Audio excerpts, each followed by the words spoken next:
সুপ্রিয় দর্শক, আসসালামু আলাইকুম। আপনাদের সবাইকে সাদর আমন্ত্রণ জানাচ্ছি রিহেলথ টিভির পক্ষ থেকে। আমি আফসানা হাবিব শিউলি। আমাদের আজকের আয়োজন ক্যান্সার ব্যবস্থাপনা দেশে বিদেশে। বাংলাদেশ ক্যান্সার সোসাইটি নিবেদিত জেনফাই ফার্মাসিউটিক্যালস এর সৌজন্যে আমাদের এই অনুষ্ঠানটি সম্প্রচারিত হচ্ছে এবং আমাদের আজকে নলেজ পার্টনার এরিনলার। প্রিয় দর্শক, আপনারা যারা নতুন আজকে আমাদের সঙ্গে সংযুক্ত হয়েছে তাদের জ্ঞাতার্থে জানাতে চাই, আমাদের এই আয়োজনটি ক্যান্সার ব্যবস্থাপনা দেশে বিদেশে, অর্থাৎ ক্যান্সার চিকিৎসায় বিদেশে যেসব চিকিৎসা দেওয়া হচ্ছে, আমাদের যেসব প্রবাসী বিশেষজ্ঞ চিকিৎসক দেশের বাইরে আছেন, আমরা তাদেরকে আনছি আমাদের অনুষ্ঠানে এবং তাদের অভিজ্ঞতা, তাদের সাথে মত বিনিময় করে আমরা জানার চেষ্টা করছি যে আমাদের দেশে ক্যান্সার ব্যবস্থাপনা কতটা উন্নত, আমাদের কোথায় কোথায় উন্নতি করা দরকার। এবং এই আয়োজন ক্যান্সার ব্যবস্থাপনা দেশ বিদেশে, আশা করি আপনাদেরকে ভুল ধারণা হয়তো অনেকেরই আছে যে আমাদের দেশে হয়তো বা আধুনিক ক্যান্সার চিকিৎসা নেই, সেটি দূর করতে সাহায্য করবে। প্রিয় দর্শক, ক্যান্সার চিকিৎসায় প্রধানত 3টি পদ্ধতি অনুসরণ করা হয়: সার্জারি, কেমোথেরাপি এবং রেডিওথেরাপি। এই 3টি চিকিৎসা পদ্ধতি দেওয়ার ক্ষেত্রে কিন্তু হার্টের সুস্থতা থাকা খুবই জরুরি। এই 3টি চিকিৎসা পদ্ধতি দেওয়ার আগে হার্টের সুস্থতা এবং দেওয়ার পরে যাতে কোনো জটিলতা হয়ে জীবনের ঝুঁকি না হয়, সেজন্য হার্টের অবস্থা জানা খুবই জরুরি। এবং এই বিষয়ে আজকে আমরা আলোচনায় রেখেছি ক্যান্সার চিকিৎসায় হার্টের সুস্থতা, আমাদের দ্বিতীয় পর্বে। এবং আমরা অত্যন্ত আনন্দিত যে আজকে আমাদের সাথে খুবই বড় দুজন মানুষ আমাদের সঙ্গে সংযুক্ত হয়েছে। আমেরিকা থেকে সংযুক্ত হয়েছেন ডক্টর রকিবুল হাসান স্যার। তিনি ঢাকা মেডিকেল কলেজ থেকে গ্রাজুয়েশন শেষ করে ইন্টারনাল মেডিসিন রেসিডেন্সি এবং কার্ডিওলজিতে ফেলোশিপ সম্পন্ন করেন টেক্সাস টেক ইউনিভার্সিটির লাবাক থেকে, এবং এরপর 2004 সাল থেকে টেক্সাসে কর্মরত আছেন ইন্টেনসিভ কার্ডিওলজিস্ট এবং কার্ডিওলজি অ্যাসোসিয়েটেড হিসেবে। আপনাকে সাদর আমন্ত্রণ জানাচ্ছি আমাদের। আসসালামু আলাইকুম। ধন্যবাদ আমাকে আমন্ত্রণ জানানোর জন্য। স্যার, আপনাকে ধন্যবাদ। এবং আমাদের সাথে বাংলাদেশ থেকে আছেন আমাদের খুবই প্রিয় অধ্যাপক ডক্টর গোলাম মহিউদ্দিন ফারুক স্যার, যিনি বিশিষ্ট ক্যান্সার বিশেষজ্ঞ এবং স্বাস্থ্য অর্থনীতিবিদ। স্যার সুদীর্ঘ সময় ঢাকা মেডিকেল কলেজের রেডিওথেরাপি ইউনিটের বিভাগীয় প্রধান হিসেবে দায়িত্ব পালন করেছেন। এখন আছেন প্রকল্প পরিচালক এবং যুগ্ম মহাসচিব হিসেবে বাংলাদেশ ক্যান্সার সোসাইটিতে। স্যার, আপনাকে সাদর আমন্ত্রণ জানাচ্ছি আমাদের অনুষ্ঠানে। ধন্যবাদ রিহেলথ টিভিকে, ধন্যবাদ ডক্টর শিউলি এবং আমি ধন্যবাদ জানাচ্ছি, কৃতজ্ঞতা জানাচ্ছি সুদূর যুক্তরাষ্ট্র থেকে ডক্টর রকিবুল হাসান, বিশিষ্ট হৃদরোগ বিশেষজ্ঞ। তিনি আমাদের সাথে আজকে যুক্ত হয়েছেন এবং আমার সৌভাগ্য আমি তার সাথে আজকে কিছু আলাপচারিতায় থাকবো, এবং অবশ্যই যেসব দর্শক আমাদের সাথে যুক্ত আছেন তাদের প্রতি শুভেচ্ছা। প্রিয় দর্শক, আপনারা জানেন আমাদের লাইভ অনুষ্ঠানগুলো একই সাথে ফেসবুক লাইভ এবং ইউটিউব লাইভে দেখা যায়। আপনাদের যদি ক্যান্সার চিকিৎসায় হার্টের সুস্থতা কিংবা সামগ্রিক ক্যান্সার ব্যবস্থাপনা নিয়ে কোনো প্রশ্ন থাকে তাহলে আমাদের কমেন্ট সেকশনে লিখবেন। আমাদের আজকে দুজন বিশিষ্ট অতিথি চেষ্টা করবেন আপনাদের সবার সঙ্গে আলোচনায় অংশগ্রহণ করতে। তাহলে আমরা শুরু করছি আমাদের মূল অনুষ্ঠান। আমি প্রথমে গোলাম মহিউদ্দিন স্যার আপনার কাছে জানতে চাই যে কেমোথেরাপির আগে হার্টের সার্বিক কার্যকারিতা কতটা গুরুত্বপূর্ণ এবং আমাদের দেশের রোগীদের বেলায় আপনারা কতটা নজর দেন? ধন্যবাদ। একটি গুরুত্বপূর্ণ বিষয় নিয়ে আজকে আমরা আলোচনা করছি। তার প্রথম প্রশ্নে আপনি জিজ্ঞাসা করলেন যে কেমোথেরাপি একটা বিশেষ ধরনের চিকিৎসা পদ্ধতি ক্যান্সার ব্যবস্থাপনায়, এবং এটি শুরু করার আগে আমাদের হার্টের অবস্থাটা বিবেচনায় নেওয়া উচিত কিনা। নিশ্চয়ই এটি বলা অপেক্ষা রাখে না যে আমরা যখন যে কেমোথেরাপিতে যে ধরনের ওষুধগুলো প্রয়োগ করি তার বেশ কিছু ওষুধ আমাদের হার্টের উপরে কিন্তু পার্শ্ব প্রতিক্রিয়া বা প্রতিক্রিয়া সৃষ্টি করে। সুতরাং আমাদের জানা উচিত যে আমরা যে রোগীর চিকিৎসা দিচ্ছি তার হার্টের সুস্থতা কতখানি আছে। অর্থাৎ দুটো কারণে আমাদের জানা দরকার। একটা হচ্ছে যে তিনি এই চিকিৎসাটা নিতে পারবেন কিনা, সেটি যেমন একটি জরুরি বিষয়। পাশাপাশি আমাদের হার্টের কার্যকারিতা যদি ঠিক থাকে তাহলে সারা শরীরে আমাদের রক্ত পরিবহন ব্যবস্থা কিন্তু সঠিক থাকবে, এবং যার ফলশ্রুতিতে আমরা কেমোথেরাপির যে ওষুধগুলো দিচ্ছি এর যে ইনগ্রেডিয়েন্টস যেগুলো ক্যান্সার চিকিৎসার জন্য প্রয়োজন সেটি যদি আমাদের ক্যান্সার সেলের কাছে খুব ভালোভাবে পৌঁছতে না পারে, এবং এই পৌঁছানোর জন্যই কিন্তু হার্টের কার্যকারিতা খুবই জরুরি। এবং তাহলে কিন্তু যদি পৌঁছাতে পারে তাহলে কাজ ভালো হবে, আর যদি পৌঁছাতে না পারে তাহলে কাজ ভালো হবে না। এটি যেমন একটি বিষয়। পাশাপাশি আমরা কেমোথেরাপি দেওয়ার পরে তার হার্ট যদি আগে থেকে আমরা তাকে সুস্থ না রাখি, তাহলে পরবর্তী পর্যায়ে যে ধরনের ওষুধ দেওয়ার পরে হার্টের কার্যকারিতা নষ্ট হতে পারে, বিভিন্ন ধরনের কার্যকারিতা আছে, সেগুলো যদি নষ্ট হয় তাহলে তার হয়তো ক্যান্সারের কাছ থেকে তিনি মুক্ত হবেন, কিন্তু তিনি হৃদরোগের ঝুঁকির মধ্যে পড়ে যাবেন। সুতরাং এটি অত্যন্ত গুরুত্বপূর্ণ একটা বিষয় এবং বলে নেওয়া ভালো। আমাদের দেশে কখনো কখনো আমাদের কলিগ যারা আছেন তারাও একটু ভুল বোঝেন আমাদেরকে, এবং বিশেষ করে আমাদের রোগী যারা আছেন তারাও মনে করেন যে আমরা অহেতুক অনেক পরীক্ষা নিরীক্ষা দেই, যেটি আসলে আদৌ প্রয়োজন আছে কিনা। আজকে এই আলোচনার মাধ্যমে আমরা অত্যন্ত শক্তভাবেই বলতে চাই যে প্রতিটি পরীক্ষাই প্রয়োজনীয় ক্যান্সার চিকিৎসার ক্ষেত্রে, এবং অবশ্যই হার্টের অবস্থা বোঝাটা খুবই জরুরি, এর ব্যাপারে কোনো সন্দেহ নাই, এবং আমরা এই প্র্যাকটিসটা প্রতিনিয়তই করে থাকি। ধন্যবাদ আসলে। জি, ধন্যবাদ স্যার। কেম ফারুক স্যার, আপনি যদি একটু আবার লিফট করে ঢুকেন, সম্ভবত কি ফোন এসেছিল, ইকো হচ্ছে, তাহলে বোধহয় সেই ইকোটা চলে যাবে। আমি হ্যাঁ, শোনা যাচ্ছে? জি স্যার, শোনা যাচ্ছে। জি স্যার, এখন ঠিক হয়েছে। ধন্যবাদ স্যার। আমি রকিব স্যার আপনার কাছে আসছি। যে স্যার বলছিলেন যে কেমোথেরাপি দেওয়ার আগে কেন হার্টের সুস্থতা জানা দরকার। স্যার আপনার কাছে জানতে চাইব যে সার্জারি করার আগে যেমন হার্টের সুস্থতা জানা খুব জরুরি, তেমনি কেমোথেরাপির ক্ষেত্রেও হার্টের সুস্থতা জানা ততটাই জরুরি কিনা? হ্যাঁ, ধন্যবাদ আপনাকে। ফারুক জি বলে গেলেন যে কেমোথেরাপি দেওয়া হচ্ছে আজকাল। আমি সবার আগে বলবো যে হার্টের যে central pump or the circulatory system, আমাদের শরীরে যে রক্ত সঞ্চালন হচ্ছে ওটা একটা ক্লোজ সার্কিট, এবং তার সেন্টারে রয়েছে হার্ট, এবং হার্টটা হচ্ছে একটা পাম্প। এটা আমাদেরকে সাধারণভাবে বুঝতে হবে যে পাম্পটা যদি উইক হয়ে যায় তাহলে তো আমাদের সার্কুলেটরি সিস্টেম ফেল করবে। সার্কুলেটরি সিস্টেম ফেল করলে নানান রকমের অসুবিধার সৃষ্টি হবে। তো মেইনলি যেটা হয় আর কি কেমোথেরাপি থেকে এবং রেডিওথেরাপি থেকেও হয়, সেটা হলো যে হার্টের মাসলগুলা, যে মাংসপেশিগুলা, ওগুলো একটা স্পেশালাইজ কানেকটিভ টিস্যু, ওগুলাকে উইক করে দেয়। আমরা মেডিকেল টার্মে যেটাকে বলি কার্ডিওমায়োপ্যাথি, এবং কার্ডিওমায়োপ্যাথি থেকে হার্ট ফেলিয়ার হয়। এখন যখন আমরা যে ওষুধ প্রয়োগ করব, সেই ওষুধ প্রয়োগ করার আগে আমাদেরকে চিন্তা করতে হবে যে তার হার্ট কতটুকু সুস্থ।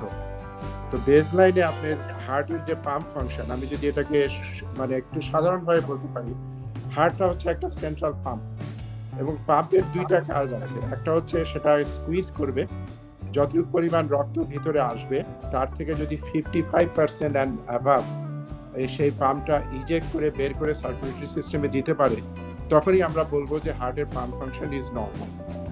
আর যদি সেটা 55%-এর নিচে হয় তখন সেটাকে আমরা বলবো যে ইটস নট নর্মাল, এবং সেটাকে আমরা আবার গ্রেড করি 1, 2, 3 ভাবে। একটা হচ্ছে মাইল্ড ফেলিয়ার, যেটাকে বাংলায় বলা যেতে পারে মৃদু। সেটা হচ্ছে যদি পাম্প ফাংশনটা আমাদের 45 থেকে 55%-এর মধ্যে থাকে। আর একটা হচ্ছে যে মডারেট, ইংরেজিতে যেটাকে বলি আমরা মডারেট ফেলিয়ার, সেটা হচ্ছে আপনার পরিমিতভাবে, বাংলায় যদি বলি, সেটার পাম্প ফাংশনটা ভ্যারি করে 35 to 45%-এর মধ্যে। আর যেটা হচ্ছে গুরুতর সিভিয়ার, সেটা হচ্ছে পাম্প ফাংশন যদি 35% নিচে থাকে। তো সেটা ডিটেক্ট করতে গেলে আমাদেরকে কতগুলো টেস্ট করতে হবে। তো টেস্টের ভিতরে কিছু বায়োমার্কার আছে। বায়োমার্কার টেস্টগুলো, এটা আমরা বিএনপি বলি, beta natriuretic peptide level, N terminal BNP, এটা ব্লাড টেস্ট করে পাওয়া যায়। আর সেকেন্ড হচ্ছে ইমেজিং টেকনিক্স। ইমেজিং এর মধ্যে যেটা সহজলভ্য সেটা হচ্ছে আপনার 2D একোকার্ডিওগ্রাম, যেটা বাংলাদেশে আছে। একটা বেসলাইন একোকার্ডিওগ্রাম করলে সেখানে বোঝা যাবে আপনার হার্টের পাম্প ফাংশনটা কতটুকু এবং সেখানে কোনো উইকনেস আছে কিনা। তার থেকেও ভালো মডালিটি আছে যেটা আমরা বলি 3 ডাইমেনশনাল একোকার্ডিওগ্রাম। ওটার প্রয়োজন নাই, 2D একোতেই আমরা মোটামুটি ধরে নিতে পারি। আর যাদের আগে হার্ট অ্যাটাক হয়েছে, যাদের বাইপাস সার্জারি হয়েছে, যাদের হার্টের পাম্প ফাংশন কম, তাদের জন্য একটা মডালিটি আছে, ওটা খুবই এক্সপেন্সিভ, হলে আমরা কার্ডিয়াক এমআর। তো সিএমআর এর প্রয়োজন আমি মনে করি জেনারেল পপুলেশনের জন্য নেই। সাধারণত আমরা বেটা নাট্রিওটিক পেপটাইড লেভেল প্রথমেই করতে পারি। সেটা যদি নর্মাল আসে এবং যদি একোকার্ডিওগ্রামের কোনো সহজলভ্যতা না থাকে, তাহলে আমি মনে করি ওটাতেই যথেষ্ট হার্টের একটা পরিস্থিতি বুঝে নেওয়া যে ওটা কি পর্যায়ে আছে। আর যেহেতু এখন আপনার অনেক ক্যান্সার রোগী সার্ভাইভ করে যাচ্ছে, cancer treatment has revolutionised last 30 years, এবং অনেক ক্যান্সার পেশেন্ট আমরা যেগুলো ইয়াং ক্যান্সার পেশেন্টকে পাচ্ছি যাদের বাঁচার কথা ছিল না, তারা এতদিন ধরে বেঁচে আছে। যেরকম ধরেন হজকিন্স লিম্ফোমা, ওটাতে রেডিয়েশন ট্রিটমেন্ট হয়, কিমো ট্রিটমেন্ট হয়, এবং 80% সার্ভাইভাল হয়। সেই রোগীগুলো আসছে কিন্তু হ্যাঁ ফারুক কিছু বলছিলেন, 30 to 40% 80% survival rate up to 20 years. তো সেই ক্ষেত্রে দেখা যায় যে ওই রোগীগুলো যদি মানে আমাদের কাছে আসছে, তাদের হার্ট ফেলিয়ার সিমটম ডেভেলপ করে। এবং ক্যান্সার কেমোথেরাপির ভিতরে যে আমি বিশেষ করে অনেকগুলো কেমোথেরাপি আছে, 3টা কেমোথেরাপির বিষয়ে আমি বলতে চাই। একটা হচ্ছে অ্যানথ্রাসাইক্লিন ডেরিভেটিভ, যেগুলো সলিড টিউমারে ইউজ হয়।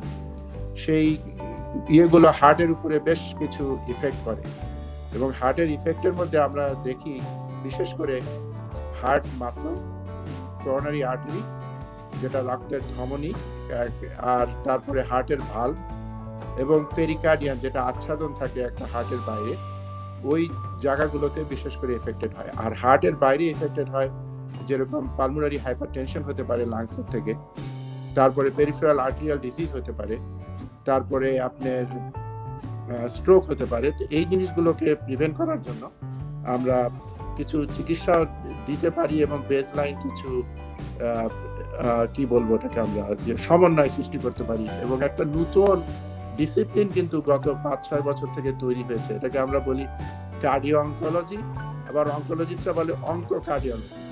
So cardio oncology, onco cardiology একটা সেম ডিসিপ্লিন। কিন্তু এই ডিসিপ্লিনটা করে কি, যখনই কোনো পেশেন্ট আসে ক্যান্সার ট্রিটমেন্টের জন্য এবং যার কিমোথেরাপি অথবা রেডিয়েশন থেরাপির দরকার পড়ে, তখন তারা কার্ডিওলজিস্টের সাথে একটা সমন্বয় সৃষ্টি করে, যে আমাদের কাছে পাঠায়, বলে যে তোমরা আমাদেরকে গাইডলাইন দাও যে তার হার্টের কি অবস্থা। তো সেটার জন্য আমি বলবো সুন্দর একটা প্রোগ্রাম চালু করেছে, আপনারা যদি জেনে থাকেন, এমডি অ্যান্ডারসন ক্যান্সার ইনস্টিটিউট। এটা আমেরিকার টপ টিয়ার ক্যান্সার ইনস্টিটিউট, যেটা লোকেশন হচ্ছে হিউস্টন, টেক্সাস। এবং ওরা গর্ব করে বলে Houston doesn't have answer, world doesn't have answer. So সেই জন্যই হিউস্টনের যে এমডি অ্যান্ডারসন ক্যান্সার সেন্টার, ওদের যে কার্ডিওলজি ইউনিটটা, ওরা একটা প্রোগ্রাম চালু করেছে বলে এমডি অ্যান্ডারসন প্রোগ্রাম, যেখানে তারা cardiologist, oncologist, nurses, care providers, caretaker nurse, তারপরে আপনার pharmacist, social workers, nutritionist and support system, এই জিনিসগুলোকে তারা সমন্বয় সৃষ্টি করছে। সমন্বয় সৃষ্টি করে তাতে করে তারা দেখেছে এই প্রোগ্রামটা তারা ইমপ্লিমেন্ট করছে কিন্তু 2012 সালে, 2012, এবং ইমপ্লিমেন্ট করার পরে তারা দেখেছে তাদের যে ইমিডিয়েট হার্ট ফেলিয়ার হসপিটালাইজেশন যেটা হতো within month and year, it decrease from 40% to 25% in 1 year. So এটা কিন্তু একটা বিরাট সাফল্য, এবং তাতে করে অ্যাওয়ারনেসটা এসছে সবার ভিতরে। এবং রুগীকে কিন্তু ওরা টিচিং দেয় এবং ভিডিও দেখায়, এবং রুগীর কাছ থেকে পরে শুনতে চায় যে রুগী কি বুঝলো। রুগী as a teacher will teach the doctors যে আমি আপনি কি করতে হবে। So teach yourself, self teaching program. তো এই জিনিসগুলো কিন্তু আমরা এগুলো নিয়ে বিস্তারিত স্যার আরো আপনার সঙ্গে আলোচনা করব। আমাদের সঙ্গে অনেক দর্শক সংযুক্ত হতে শুরু করেছেন। স্যার আপনাদের দুজন অনুমতি নিয়ে আমি একটু দর্শকদের কমেন্টস গুলো পড়তে চাই। হাসান মিন্টু উনি লিখেছেন থ্যাংক ইউ স্যার। শামিমুজ্জামান উনি লিখেছেন watching this knowledge based programme, thank you sir to take this initiative. Shawkat Hossain Sajib thank you sir. MD Jewel Rana thank you sir. আর কবি বাবুল এবং এমডি জুয়েল রানা দুজনই স্যার একই প্রশ্ন করেছেন, গোলাম মহিউদ্দিন ফারুক স্যারকে কিভাবে দেখাতে পারবো, জানালে উপকৃত হতাম। স্যার আপনার মাইক মিউট করা আছে, আনমিউট করতে হবে। ধন্যবাদ স্যার। আমরা যে আজকে যে অনুষ্ঠানটা করছি সেটি হচ্ছে বাংলাদেশ ক্যান্সার সোসাইটির পক্ষ থেকে, এবং আমাদের ক্যান্সার সোসাইটি হসপিটাল আছে যেখানে অত্যন্ত সহজেই আমাদেরকে দেখানো যাবে। আপনারা সেখানে যোগাযোগ করবেন। আমাদের অফিসটা হচ্ছে টেকনিক্যালে মোড়ে মিরপুর 120/3 দারুস সালাম টেকনিক্যাল। এখানে আপনারা আসলে অবশ্যই দেখাতে পারবেন। ধন্যবাদ স্যার। এখানে আমাদের প্রিয় দর্শক, আশা করি আপনারা উত্তর পেয়েছেন। স্যার, আপনার কাছে আসছি ফারুক স্যার, যে আপনি বলছিলেন যে আমাদের দেশে আপনারা কেমোথেরাপি দেওয়ার আগে কিছু কিছু পরীক্ষা করিয়ে নেন হার্টের সুস্থতা ঠিক আছে কিনা জানার জন্য। তা আপনার কাছে জানতে চাইবো যে কি কি পরীক্ষা করা জরুরি এই ক্ষেত্রে। একটু আগে আমাদের যিনি বিশেষজ্ঞ বলছিলেন যুক্তরাষ্ট্র থেকে যে আমাদের বেশ কিছু পরীক্ষা করা লাগে হার্টের সুস্থতা বোঝার জন্য। তবে আমরা একেবারে কমনলি যে দুটো টেস্ট করি সেটি হচ্ছে যদি কারোর একেবারে স্পেসিফিক হার্ট ডিজিজ না থাকে তাহলে আমরা ইসিজি এবং ইকোকার্ডিওগ্রাম এই দুটো টেস্ট কিন্তু আমরা করি। এবং আগে শুধু 2D ইকো করা হতো, এখন কিন্তু 3D ইকো করা হচ্ছে। সুতরাং আমরা এই দুটো দিয়েই কিন্তু বুঝতে পারি যে তার কোন মাত্রায় আছে তার হার্টের অবস্থা, এবং আমরা এই পেশেন্টকে ঠিক মাত্রায় কেমোথেরাপি দিতে পারবো কিনা। আলোচনায় কিন্তু একটু আগে উঠে এসছে যে যদি আমাদের একটা ফাংশন যেটাকে আমরা বলি যে ইজেকশন ফ্র্যাকশন, সেইটা যদি আমাদের একটু ঘাটতি থাকে, অর্থাৎ 50-এর নিচে থাকে, তাহলে কিন্তু আমরা আমাদের এখানে যে প্র্যাকটিসটা সেটি হচ্ছে আমরা কার্ডিওলজিস্টের কাছ থেকে পরামর্শ নেই যে এক্ষেত্রে আমার রোগীদেরকে কিভাবে আমরা নিয়ে এগোবো, এবং প্রয়োজন হলে আমাদেরকে এই ধরনের উপদেশ দেয়া হয় যে কার্ডিওটক্সিক ড্রাগ যেগুলো একটু আগে আলোচনা এসেছিল যে অ্যান্থ্রাসাইক্লিন গ্রুপের, যেখানে ডক্সোরুবিসিন থাকে, পাশাপাশি সাইক্লোফসফামাইড, এই দুটো ড্রাগই বেশি পার্শ্ব প্রতিক্রিয়া তৈরি করে। তো সেক্ষেত্রে আমাদের ডোজ হয়তো কম্প্রোমাইজ করা লাগে। তবে আমরা যখন 60% থাকে ইজেকশন ফ্র্যাকশন, তখন আমরা কিন্তু মোটামুটি একেবারে পূর্ণমাত্রায় যে ডোজ দেওয়া দরকার সেই ডোজ দেই। আমাদের বিশেষ কোনো অবস্থা না থাকলে কিন্তু সাধারণত ডোজ কম্প্রোমাইজ না করাই ভালো। কিন্তু মনে রাখতে হবে আমরা আমাদের চিকিৎসা দিয়ে যদি আমাদের এমন একটা অবস্থা তৈরি করি, বিশেষ করে যদি হার্টের উপরে তীব্র প্রতিক্রিয়া হয় এবং তীব্র ঝুঁকিপূর্ণ অবস্থায় যায়, তাহলে কিন্তু আমাদের আর ক্যান্সার চিকিৎসা দেওয়ার সুযোগ আমরা পাবো না। সেক্ষেত্রে অবশ্যই আমাদের কম্প্রোমাইজ করা লাগে। মূলত আমরা এই দুটো টেস্টই করে থাকি। ধন্যবাদ। জি, এই প্রসঙ্গে একজন দর্শকও প্রশ্ন করেছেন, হাসান মিন্টু।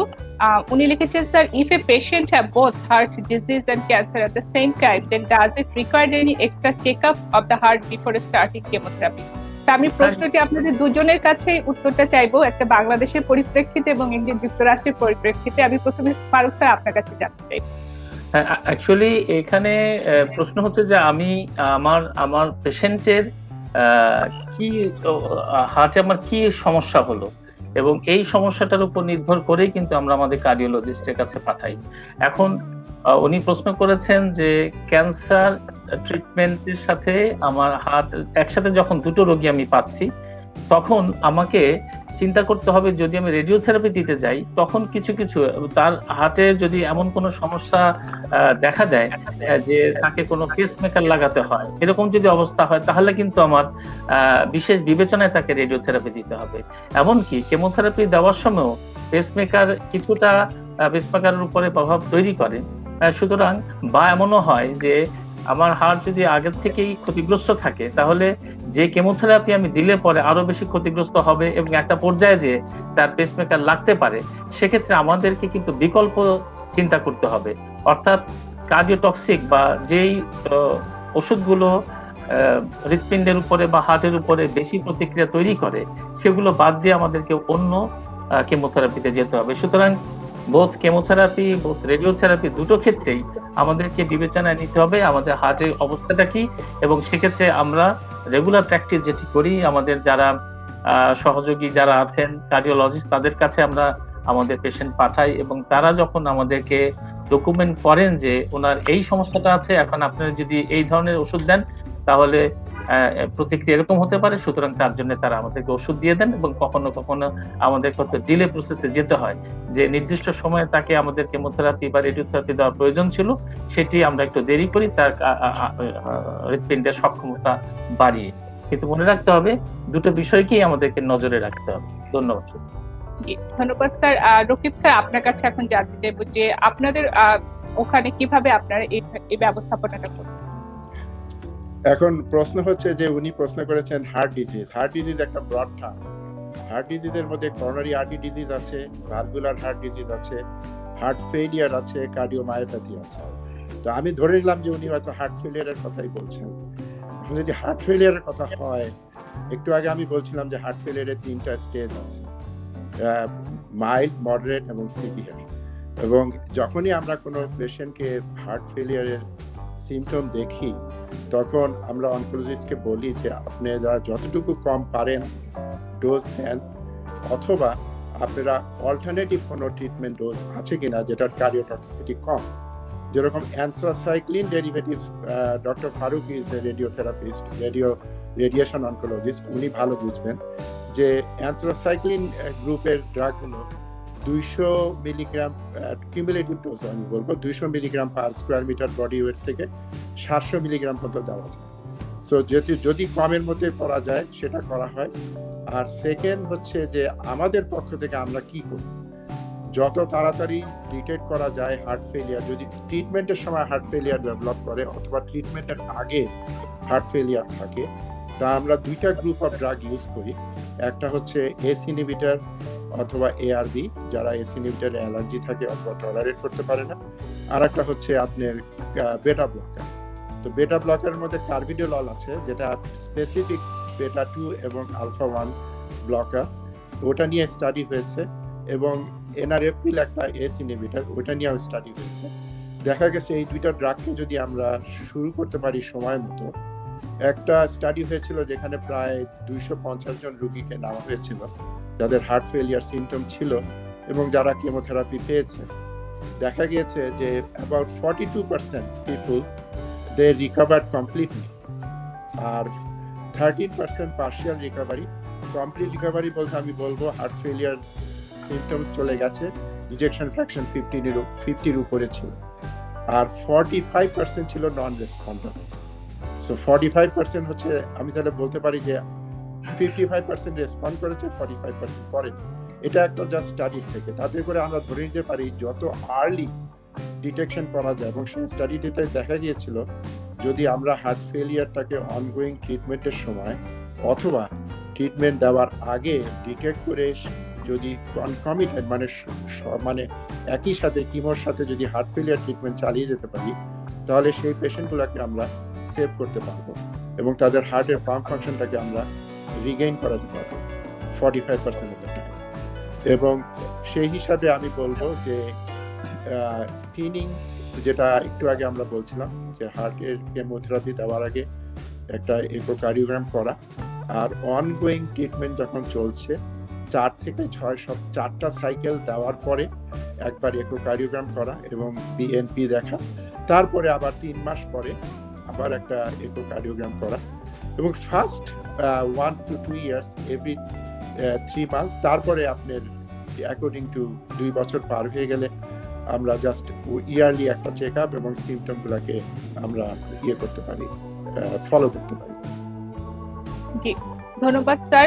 রকিব স্যার, আপনি বলছিলেন যে টেক্সাসে অঙ্কোকার্ডিওলজি একটি আলাদা ডিপার্টমেন্টটি তৈরি হয়েছে। স্যার, আপনার কাছে এই সম্পর্কে এখন বিস্তারিত জানতে চাইব, এবং সেই সাথে পুরো যুক্তরাষ্ট্রেই ক্যান্সার বিশেষজ্ঞগণরা, কার্ডিওলজিস্ট যারা আছে, তাদেরকে এই ক্যান্সার চিকিৎসা যখন তারা প্ল্যান করেন তখন কতটা সম্পৃক্ত করে? দেখুন, আমি টেক্সাস না, এটা কিন্তু পুরো আমেরিকাতেই চালু হয়েছে অঙ্কোকার্ডিওলজিটা, পুরো আমেরিকায় বড় বড় সেন্টার। আমি জাস্ট একটা উদাহরণ দিচ্ছিলাম যে এমডি অ্যান্ডারসন, যেহেতু আমি টেক্সাসে কাজ করি, তো আমার সাথে এমডি অ্যান্ডারসনের মানে আমার রুগীগুলোকে এমডি অ্যান্ডারসনে পাঠাতে হয়, কিছু কিছু রুগী আসে ওদের ওখান থেকে। তো সেই হিসাবে আমি এমডি অ্যান্ডারসনের প্রোগ্রামটার সঙ্গে আমি সম্পৃক্ত আছি। তো ওরা যে প্রোগ্রামটার কথা আমি বলছিলাম সেটা হচ্ছে এমডি অ্যান্ডারসন প্রোগ্রাম। সেখানে ওরা একটা হার্ট সেফটি প্রোগ্রাম বলে একটা প্রোগ্রাম চালু করেছে 2012 সাল থেকে, এবং সেখানে কার্ডিওলজিস্ট, অনকোলজিস্ট, তারপরে কার্ডিওথোরাসিক নার্সেস, তারপরে আপনার ফার্মাসিস্টের এখানে বিরাট একটা মানে আছে, রোল আছে। ওরা কিন্তু ক্যালকুলেশন করে দেয় যে কতটুকু ড্রাগ কিভাবে দিলে আপনার এই জিনিসটাকে মানে করা যাবে, সাইড এফেক্ট মিনিমাইজ করা যাবে। তারপরে নিউট্রিশনিস্ট, আপনি চিন্তা করেন যখন একটা লোককে একটা পার্সনকে কিমো দেওয়া হয়, তাদের ডায়রিয়া ডেভেলপ করে, তাদের মানে খাবার রুচি চলে যায়, তখন তাদেরকে নিউট্রিশনিস্টরা দেয় কিভাবে কি ফুড দিতে হবে। তারপরে আপনি যখন হসপিটাল থেকে ডিসচার্জ হয়ে যাওয়ার পরে একটা প্রোগ্রাম আছে, সেটাকে আমরা বলি স্মার্ট, SMART। হ্যাঁ, স্মার্টে হচ্ছে যে সিমটম, এসে হচ্ছে সিমটম, রুগীকে আমরা মানে একদম শিক্ষিত করে দেই যে তোমার কি কি সিমটম ডেভেলপ করলে তুমি বুঝতে পারবে তোমার হার্ট ফেলিয়ার খারাপ হচ্ছে। যেরকম পা ফুলে যাবে, শ্বাসকষ্ট হবে, ওজন বেড়ে যাবে। তারপরে মেডিসিন, এই যে একটু আগে আমি বললাম আপনাকে, এস ইনহিবিটর এবং বেটা ব্লকার, কার্বিডোলাল, এই মেডিসিনগুলো কিভাবে নিতে হবে।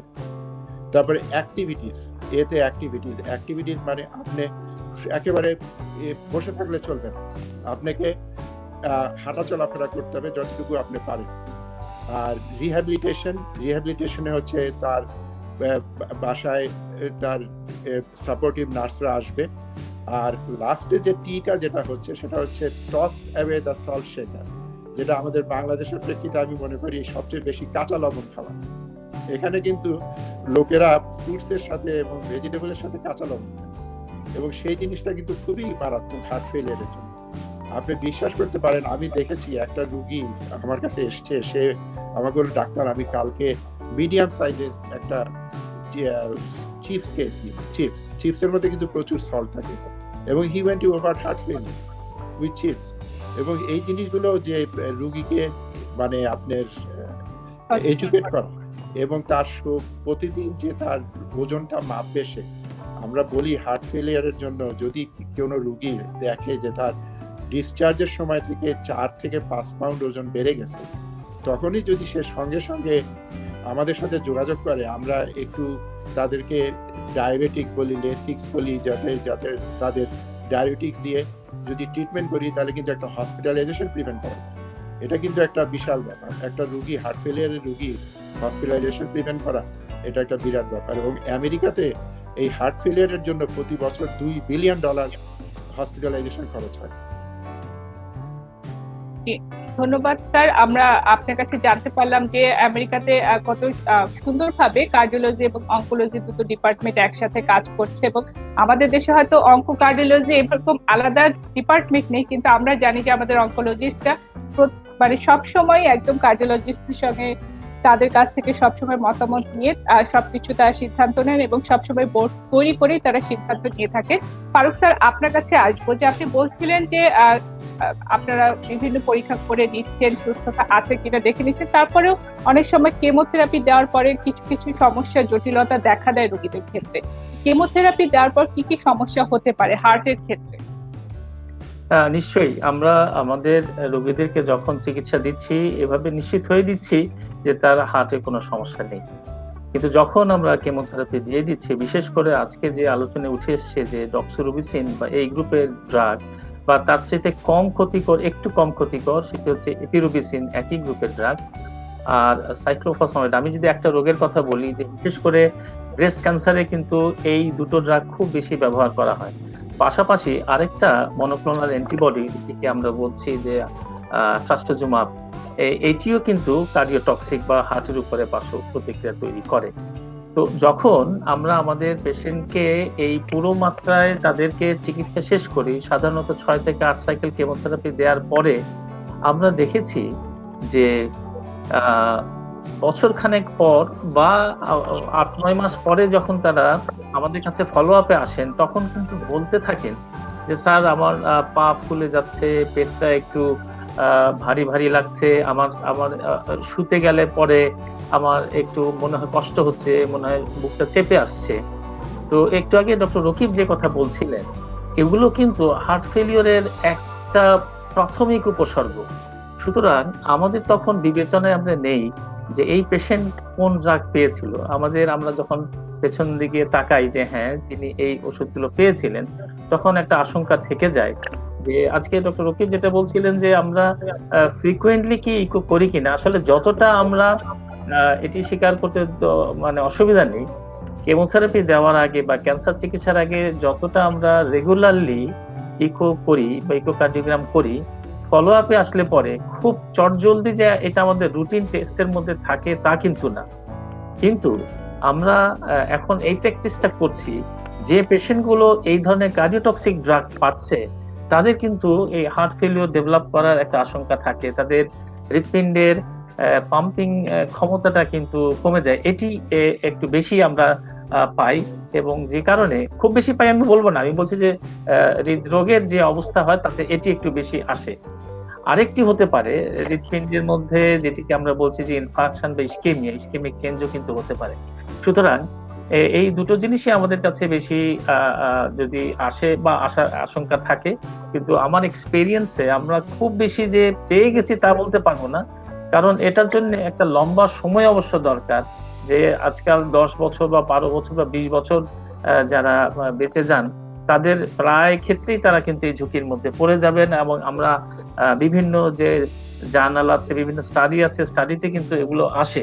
সুতরাং আজকে আলোচনা বা আমাদের যে নিজেদের মধ্যে যে আমাদের সিএমই গুলো হয় সেখানে কিন্তু আমরা বলার চেষ্টা করছি যে পেশেন্ট গুলো কার্ডিওটক্সিক ড্রাগ পায় তাদেরকে ফলো আপের সময় যেন আমরা রুটিনলি ইকোটা করতে দেই। তাহলে আমার মনে হয় ডক্টর রকিবও বলছিলেন যে আমরা একটা নির্দিষ্ট সময় পর পর ইকো করাবো, এবং একটা পর্যায়ে হয়তো 2 বছর 3 বছর পর আমাদের করানো লাগবে। তো আমরা মোটা দাগে যেটি বলতে পারি যে আমাদের কার্ডিওমায়োপ্যাথি বা হার্ট ফেলিওরের একটা আশঙ্কা থাকে, এবং ইসকেমিক হার্ট ডিজিজ বা আমরা যে ইনফেকশনও হয় ইসকেমিয়া থেকে, সেগুলো আমাদের রোগীদের হওয়ার আশঙ্কা থাকে আমরা যে ড্রাগগুলো ইউজ করি। ধন্যবাদ। জি ধন্যবাদ স্যার। আপনি বলছিলেন যে ফলো আপে রাখা, এছাড়া আর কি কি উপায় আছে যাতে কেমোথেরাপি জনিত যে হার্টের সমস্যাগুলো হচ্ছে সেগুলো এড়ানো যায়? হ্যাঁ, এগুলোর জন্য তো কিছু আমাদের স্বাস্থ্যবিধি তো মানতেই হবে। একটু আগে আলোচনা হচ্ছিল যে আমাদের খাদ্যের মধ্যে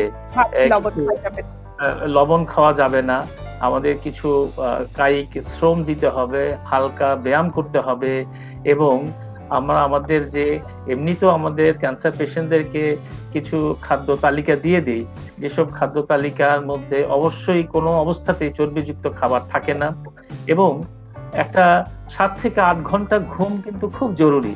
এটিকে যদিও আমরা খুব আমলে নেই না, কিন্তু এটি আমাদের শুধুমাত্র ক্যান্সার রোগীদের শারীরিক সকল অবস্থার জন্য না, এটি হৃৎপিণ্ডের জন্য অত্যন্ত কার্যকর একটি আমি বলবো যে অভ্যাস হওয়া উচিত, যে 7 থেকে 8 ঘন্টা ঘুমানো এবং একটু চিন্তামুক্ত থাকা। এবং আরেকটা জিনিস আমরা বলি যে আমাদের পেশেন্টরা যখন আমাদের কাছে আসেন তখন অনেক সময় যে তাদের যে সাইকোলজিক্যাল ট্রমার যে বিষয়গুলো বলেন সেটি তারা একা কিন্তু বহন করতে পারে না। সুতরাং পরিবারে তাদের সাথে অন্যান্য সদস্য যারা আছে তাদেরকেও কিন্তু আশ্বস্ত করতে হবে যে তিনি ভালো আছেন বা ভালো হয়ে গেছেন। সুতরাং কিছু স্বাস্থ্যবিধি মেনে যদি চলে, এই উপদেশগুলো আমরা দিই এবং দিলে পরে তারা আরো ভালো থাকে। জি ধন্যবাদ স্যার। একজন দর্শক প্রশ্ন করেছেন, রকিব স্যার আপনার জন্য আমি প্রশ্নটি দিতে চাই। ফয়সাল আহমেদ তুষার উনি লিখেছেন, sir if a patient has a ring placed in his heart then what precaution should we take before starting his cancer treatment? খুব ভালো প্রশ্ন। রিং পরা মানে আমরা বাংলা যেটাকে বলি স্টেন্টিং, করোনারি স্টেন্টিং। তার মানে ওনার প্রশ্নটা ছিল যে কোনো রোগীর যদি হার্টে কোনো স্টেন্ট থাকে সেটার ব্যাপারে কি করা যেতে পারে। হ্যাঁ, অবশ্যই তার জন্য প্রিকশন নিতে হবে, কেননা তার আন্ডারলাইং হার্ট ডিজিজ আছে এবং তার ডেভেলপমেন্ট অফ করোনারি অ্যাথেরোস্ক্লেরোসিস। এখন কিমোথেরাপি না রেডিয়েশন থেরাপি, কিমোথেরাপি করোনারি অ্যাথেরোস্ক্লেরোসিসের বার্ডেন খুব কম। কিমোথেরাপি যেটা করে সেটা mainly cardiomyopathy, valvular heart disease এবং হার্ট ফেলিয়ার করে। আর রেডিয়েশন ট্রিটমেন্ট যেটা, সেটার থেকে হয় কি যে রেডিয়েশন দিয়ে আমরা সাধারণত দুইটা মেইন ক্যান্সারে, যেটা লিম্ফোমা আর ব্রেস্ট ক্যান্সার, তো এই দুইটা কারণে যদি ব্রেস্ট ক্যান্সার যদি লেফট সাইডে পেয়ে থাকে তাহলে কিন্তু লেফট সাইডে কিন্তু হার্ট, এবং যখন ওই রেডিয়েশনটা দেওয়া হবে, ওই রেডিয়েশনটা দেওয়ার পরে তার কিন্তু করোনারি অ্যাথেরোস্ক্লেরোসিস এক্সপোনেনশিয়ালি বেড়ে যাবে। তো সেইটা প্রিভেন্ট করার জন্য আমাদের শিল্ডিং অফ দ্য হার্ট বলে একটা কথা আছে, হার্টটাকে যতটুকু পারা যায় শিল্ড করে ওই রেডিয়েশনটা দিতে হবে। আর রেডিয়েশন ট্রিটমেন্টের পরে যেটা দেখা গেছে যে ইয়াং পেশেন্ট যারা 30 বছরের অথবা 40 বছরের নিচে যারা রেডিয়েশন ট্রিটমেন্ট পেয়েছে হজকিন্স লিম্ফোমার জন্য, ওর সাথে কেমোথেরাপি পেয়েছে, তাদের কিন্তু করোনারি অ্যাথেরোস্ক্লেরোসিস 20-fold বেড়ে যায় দেন নর্মাল পারসন যখন তারা অ্যাটেইন দ্য এজ অফ 50। আর যারা 60 অ্যান্ড অ্যাভাব তাদের কিন্তু এই রিস্ক ফ্যাক্টরটা কম, 1.7 to 2%। So there is a বিশাল গ্যাপ। এই ইয়াং পেশেন্টরা তারা রেসপন্স করে, তাদের যে মানে করোনারি অ্যাথেরোস্ক্লেরোসিস হওয়ার সম্ভাবনা খুবই বেশি থাকে। আর আমি যেটা বলছিলাম আমার ফ্রেন্ড ফারুককে, যে আমার কাছে রুগী এসেছিল যে তার শ্বাসকষ্ট এবং তার বুকে একটু চাপ ধরে আসছে, তার বয়স হয়েছিল 62, এবং when he was 40 years old he was given mental therapy for Hodgkin's lymphoma। So সেটার উপর ডিপেন্ড করে, এটার কিন্তু কোনো এজ মানে লিমিট নাই, এটা কিন্তু কিউমুলেটিভ আমরা যেটা বলি ইংরেজিতে, যে এটা সময় যত যাবে তত এটার মানে পার্শ্ব প্রতিক্রিয়া হিসাবে যে করোনারি অ্যাথেরোস্ক্লেরোসিস এটা ডেভেলপ করবে। এবং সেই করোনারি অ্যাথেরোস্ক্লেরোসিস যেহেতু ডেভেলপ করতে পারে, সেই জন্য তাকে রুটিনলি একজন কার্ডিওলজিস্টের আন্ডারে সুপারভিশনে থাকতে হবে। এর জন্য কিমোথেরাপির জন্য আমি এই মুহূর্তে বলছি যে কোনো রকম হার্ট ফেলিয়ার যদি কনকমিটেন্ট না থাকে, কোনো রকম চিন্তার কারণ নেই। ধন্যবাদ স্যার।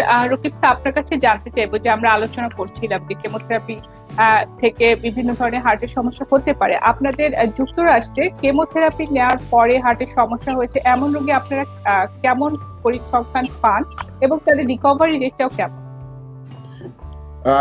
আপনাকে বলেছিলাম আমি একটা স্টাডি হয়েছিল যে 200 পেশেন্টের উপরে। আর আমার পার্সোনাল এক্সপেরিয়েন্স থেকে আমি বলতে পারি যে আমরা মোটামুটি এখানে এখন গত 4-5 বছর থেকে যে পেশেন্টগুলো কেমোথেরাপি পাচ্ছে সবাই কিন্তু আমাদের কাছে আসে, এবং অনকোলজিস্টরা কিন্তু আমাদের কাছে পেশেন্ট পাঠিয়ে দেয় যার আন্ডারলাইং হার্ট ডিজিজ থাকুক আর না থাকুক। they come under surveillance of the cardiologist at least once a year, যাদের নেই। আর যাদের আছে তারা তো কার্ডিওলজিস্টের কাছে ইমিডিয়েটলি আসে, এবং এই যেটা আমি বলছিলাম যে কেমো সাইকেল কমপ্লিট করার আগেই 8টা সাইকেল মধ্যে 4টা সাইকেল হওয়ার পরেই তারা আর একটা ইকোকার্ডিওগ্রাম পায়, যেটাতে দেখা যায় যে কোনো রকম কিছু হচ্ছে কিনা, ওইটারে কি বলে আপনার হার্ট ফেলিয়ার সিমটম অথবা সাইন ডেভেলপ করছে কিনা, যেটা আমরা ইকোকার্ডিওগ্রাম করে বুঝতে পারি। আর যেটা আপনার ওষুধের ব্যাপারে এস ইনহিবিটর এবং বেটা ব্লকার, আমি কিন্তু আবার এমফাসাইজ করতে চাই, বেটা ব্লকারে কিন্তু এটা ক্লাস অ্যাকশন না, এটা একটা পার্টিকুলার বেটা ব্লকার কার্বিডোল, যেটার আলফা এবং বেটা প্রপার্টি আছে। এটা বেটা 2 স্পেসিফিক অ্যান্ড আলফা 1। এই কার্বিডোলারের একটা অ্যামেজিং মানে result on chemotherapy induced cardiomyopathy. এর সাথে এস ইনহিবিটর গ্রুপ ড্রাগ যেরকম আপনার এনারেপ্রিল আছে, র্যামিপ্রিল আছে, ক্যাপটোপ্রিল আছে, লাইসোনোপ্রিল আছে, যেখানে যেটা পাওয়া যায়। স্টাডি হয়েছে এনারেপ্রিল নিয়ে, but it is a class action.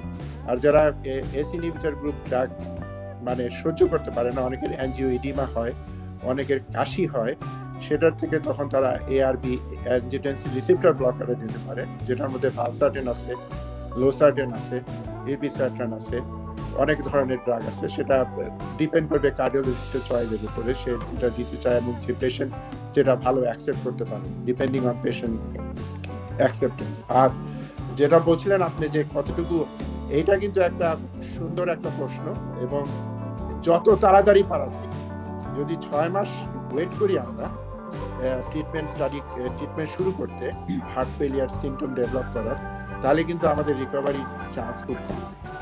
যদি এটা আমরা ফার্স্ট 6 মান্থসের মধ্যে যত তাড়াতাড়ি দিতে পারি, যে রুগী এই জন্যই কিমোথেরাপি চলাকালীন অবস্থায় দেখাটা বেটার, যে যত তাড়াতাড়ি আমরা এটাকে পিক আপ করতে পারি এবং শুরু করতে পারি, ততই কিন্তু আমরা ভালো ফল পাবো। ওই যে বলছিলাম 42% কমপ্লিটলি রিকভার করবে, 13% পার্শিয়াল রিকভার হবে, আর অ্যাবাউট 45% রিকভারি করবে।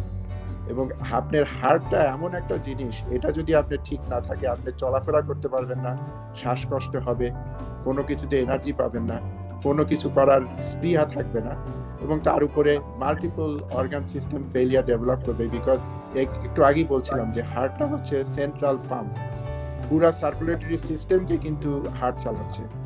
হার্ট ফেলিয়ারের সেকেন্ডারি ফেলিয়ার থেকে কিডনি ফেলিয়ার ডেভেলপ করতে পারে, লিভার ফেলিয়ার ডেভেলপ করতে পারে, ইসকিমিয়া অফ দ্য ব্রেন হতে পারে। সুতরাং সবকিছুর উপর চিন্তা ভাবনা করেই আমি বলবো যে যখনই কোনো রোগীর কোনো সিমটম দেখা দিবে, অথবা এর মধ্যে আমি একটা ছোট্ট জিনিস অ্যাড করতে চাই, আমি সরি, সেটা হচ্ছে আমি প্রথমে বলি নাই যে আমরা American society of cardiology, American college of cardiology, sorry, European society of heart and American heart অ্যাসোসিয়েশনে আমাদের একটা গাইডলাইন্স আমরা করেছি টু মানে হার্ট ফেলিয়ার ক্লাসিফিকেশনের জন্য। স্টেজ এ যাদের বলা হয় তাদের রিস্ক ফ্যাক্টর আছে, যেরকম হাই ব্লাড প্রেশার অথবা ডায়াবেটিস আছে, কিন্তু কোনো রকমের হার্টে কোনো সমস্যা নাই, ইএফ ইজ নর্মাল, তাদের কোনো শ্বাসকষ্ট নেই। আর এই স্টেজ এ তে কিন্তু অল কিমো পেশেন্ট ফল, যত কিমো পেশেন্ট আছে irrespective of their baseline status, তারা কিন্তু স্টেজ এ তে পড়ে যাচ্ছে। স্টেজ বি হচ্ছে যাদের কিছুটা স্ট্রাকচারাল হার্ট ডিজিজ আছে, ডায়াবেটিস আছে, কিন্তু তাদের কোনো সিমটম নেই। আর স্টেজ সি হচ্ছে যাদের স্ট্রাকচারাল হার্ট ডিজিজ আছে, হার্টের উইক হয়ে গেছে এবং তাদের সিমটম ডেভেলপ করেছে। আর স্টেজ ডি হচ্ছে যারা একেবারেই বেডরিডেন, বাথরুম মানে বেডরুম থেকে বাথরুমে যেতেও শ্বাসকষ্ট হয়, তারা হচ্ছে স্টেজ ডি পেশেন্ট, শুয়ে থাকলে শ্বাসকষ্ট হয়। সো আমাদেরকে এইটা ধরে নিতে হবে, আমাদের কিন্তু যারাই কিমো পাচ্ছেন তারাই কিন্তু stage a patient. That means they are at high risk to develop heart failure down the road at any time. ধন্যবাদ স্যার। আমি ফারুক স্যার আপনার কাছে আসবো। একজন দর্শক প্রশ্ন করেছেন, দর্শকের প্রশ্নটা নিয়ে তারপর আপনাকে আমি প্রশ্ন করতে চাই। দর্শকের প্রশ্নটি স্যার আমাদের আজকে কার্ডিওলজি রিলেটেড না, কিন্তু ক্যান্সার প্রসঙ্গে। আবু শহীদ উনি লিখেছেন, ফারুক স্যার আমার বড় ভাইয়ের প্রথমে হেডনেক ক্যান্সার হয়, তখন কেমো রেডিও দেয়া হলে আল্লাহর রহমতে ভালো হয়ে যান, কিন্তু তারপরে 3 বছর পরে ওনার খাদ্যনালীতে ক্যান্সার হলে 6টা কেমো দেওয়া হয়। এখন ওনার হাত পায়ে প্রচন্ড ব্যথা করে, একজন ভালো নিউরোলজিস্ট দেখানো হয়েছে, কাজ হয়নি। এখন কি করতে পারি? আর ক্যান্সারটা কি বারবার রিপিট হয়? আপনার এখানে 3টা প্রসঙ্গ আমি দেখতে পাচ্ছি। একটি হচ্ছে ওনার হেড নেক ক্যান্সার হয়েছিল এবং সেখানে কেমো রেডিওথেরাপি দেওয়ার পরে উনি সেই ক্ষেত্রে উনি ভালো আছেন। পরবর্তী পর্যায়ে ওনার খাদ্যনালীতে ক্যান্সার হয়েছে এবং তার জন্য 6 সাইকেল কেমোথেরাপি দেওয়া হয়েছে। আমি যদি বুঝে থাকি যে কমনলি যে কেমোথেরাপি গুলো এখানে ব্যবহার করা হয় তার একটা পার্শ্ব প্রতিক্রিয়া হচ্ছে হাতে পায়ের যে নার্ভ গুলো আছে সেইখানে কিন্তু প্রতিক্রিয়া তৈরি করতে পারে এবং এটি কিন্তু যত বেশি ডোজ পাবে তার সাথে এটা সম্পর্ক এবং এটি কমার একটা সম্ভাবনা আছে যত সময় যাবে। অর্থাৎ তার সময়টা যখন এখন কেমো আর চলছে না, কিন্তু উনি এর পার্শ্ব প্রতিক্রিয়া থেকে আস্তে আস্তে ভালো থাকবেন। তবে নিউরোলজিস্ট দেখেছেন, দেখে যে ধরনের ওষুধ দিয়েছেন এই কমন ওষুধগুলোই আমরা সাধারণত দিয়ে থাকি এবং তাতে কিছুটা কাজ হবে, কিন্তু এটি উপশমের একমাত্র পথ হচ্ছে যে সময় যত যাবে তার যে কিউমুলেটিভ ডোজের যে ইফেক্টটা ছিল সেটি কমতে থাকবে, তখন কিন্তু তিনি একটু ভালো ফিল করবেন। তবে এক্ষেত্রে যেটি করা যেতে পারে, আমি জানি না হয়তো এই উপদেশ দেওয়া হয়েছে কিনা, একটু গরম পানিতে আমরা যদি হাত এবং পা একটু ভিজিয়ে রাখি কিছুক্ষণের জন্য, সকালে দুপুরে রাতে এই 3 বেলা 5 থেকে 10 মিনিট যদি আমরা একটু এতে রাখি, গরম পানিতে ভিজিয়ে রাখি, তাহলে কিছুটা উপশম হবে। আর উনি যদি এসি রুমে থাকেন তাহলে চেষ্টা করতে হবে সেই রুমটা পরিহার করা, যেখানে একটু শীত থাকে, এই যে পার্শ্ব প্রতিক্রিয়াগুলো সেখানে একটু বেশি সমস্যা তৈরি করে। সুতরাং এটি এড়িয়ে থাকাই আমার মনে হয় একটু ভালো হবে। আর আরেকটা প্রশ্ন উনি করেছেন যে ক্যান্সার কি বারবার হয় কিনা। হ্যাঁ, আপনার পেশেন্টের বেলায় এটা একটা দুর্ভাগ্যই বলতে হবে যে তার হেড নেকে ক্যান্সার ছিল, পরবর্তী পর্যায়ে আরেকটি জায়গায় ক্যান্সার হয়েছে। আমরা সাধারণত যেটি দেখি যে সম্পূর্ণ একটি জায়গায় ক্যান্সার হওয়ার পর সম্পূর্ণ ভালো হয়ে গেলেও আমরা আমাদের হিসাবে 5 বছরের বেঁচে থাকাটাকে আমরা ধরে নেই যে তিনি সলিড টিউমারের বেলায় তিনি সুস্থ হয়ে গেছেন, কিন্তু তারপরেও বলতে হবে যে একবার যদি কারোর ক্যান্সার হয় একটা আশঙ্কা থাকে সেটা ফিরে আসার। সুতরাং তার জন্য আমাদের যেটি করা খুব জরুরি, যে চিকিৎসা নেওয়া যেমন জরুরি, পাশাপাশি ফলো আপ থাকা, নিয়মিত এই যে উনি 1 বছর চিকিৎসা শেষ হয়ে গেল বা 6 মাসের চিকিৎসা শেষ হয়ে গেল, আর মনে হচ্ছে যে না, আমি ভালো আছি আর আমি যাচ্ছি না, এটি করা যাবে না। একেবারে উনি আজীবন একটা নির্দিষ্ট সময় করে করে যেতে হবে, আজীবন কিন্তু একজন চিকিৎসকের শরণাপন্ন হতে হবে। তাহলে যেটি হয় যে আমরা আগেই বুঝতে পারি যে এই পেশেন্ট আবার নতুন করে আক্রান্ত হচ্ছে কিনা একই জায়গায় অথবা অন্য কোনো জায়গায়। আমরা কিন্তু এটাও জানি যে একটি জায়গায় ক্যান্সার হলে কখনো কখনো তার আশঙ্কা থাকে বায়োলজিক্যালি যে আরেকটা জায়গায় হওয়ার একটা আশঙ্কা থাকে, তবে অনেক ক্ষেত্রে সেটি না, এটা বিশেষ বিশেষ ক্ষেত্রে বিশেষ বিশেষ ক্যান্সারের বেলা এটি হয়। সুতরাং ফলো আপটা কিন্তু খুব জরুরি। জি, ধন্যবাদ। জি, ধন্যবাদ স্যার।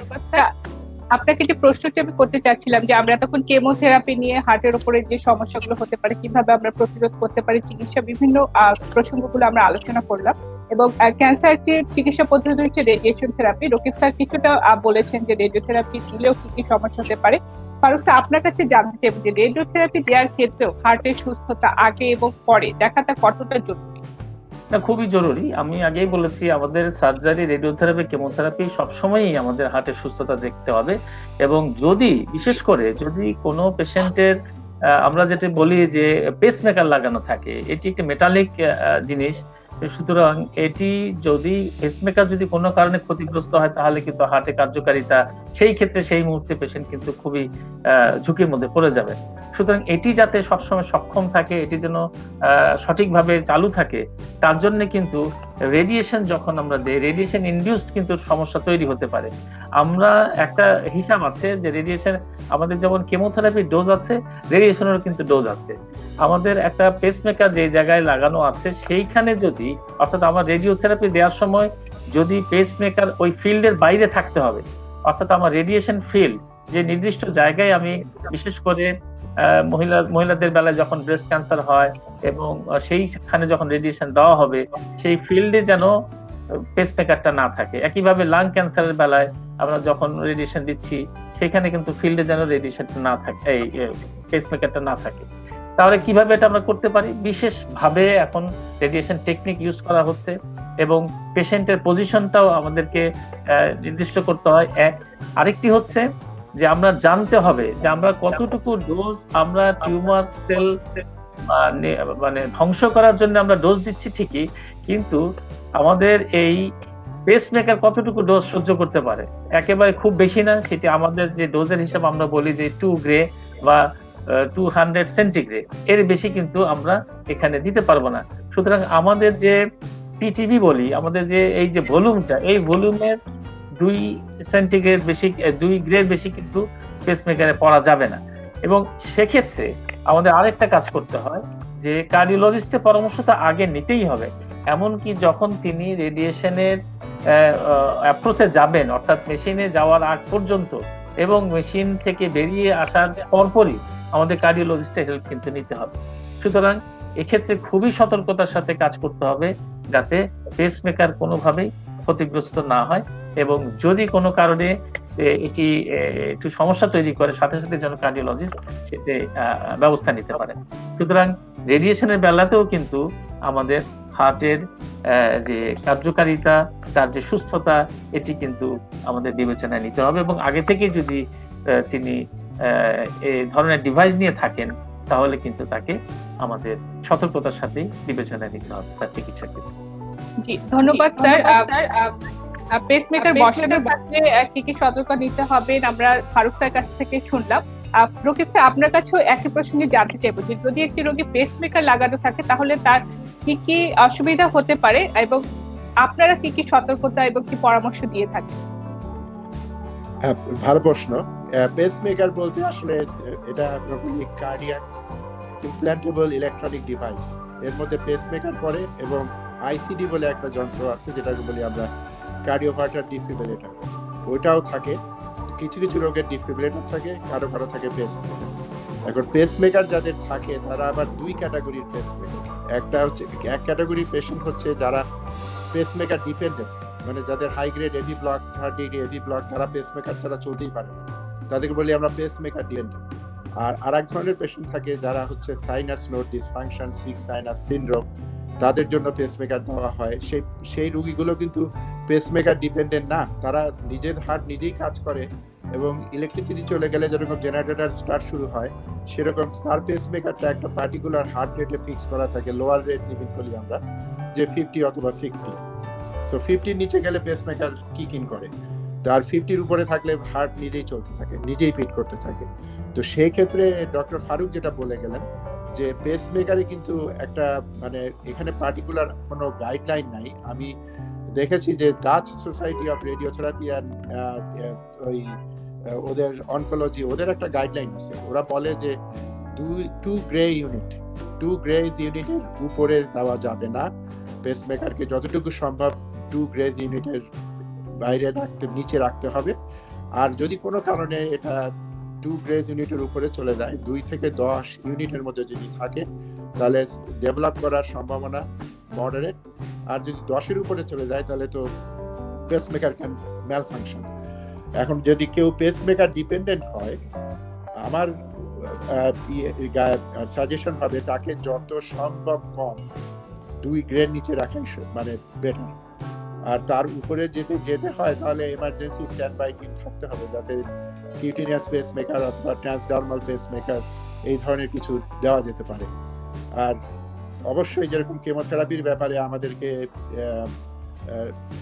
হ্যান্ডিক্যাপ্ট হয়ে যেতে হয় যদি কারো হার্ট ফেলিয়ার থাকে অথবা সিভিয়ার হার্ট ডিজিজ থাকে, সে দুর্ভাগ্যজনক বশত সেই পেশেন্টগুলা ক্লাস 1 গাইডলাইন ট্রিটমেন্ট পায় না, তাদেরকে অল্টারনেটিভ ট্রিটমেন্ট দিতে হয়। সেরকমভাবে পেসমেকারের বেলাও যদি কেউ পেসমেকার ডিপেন্ডেন্ট থাকে এবং তার যদি 2 গ্রেড উপরে রেডিয়েশনের প্রয়োজন পড়ে, তাহলে আমার মনে হয় সেটা অ্যাভয়েড করাটাই বেটার।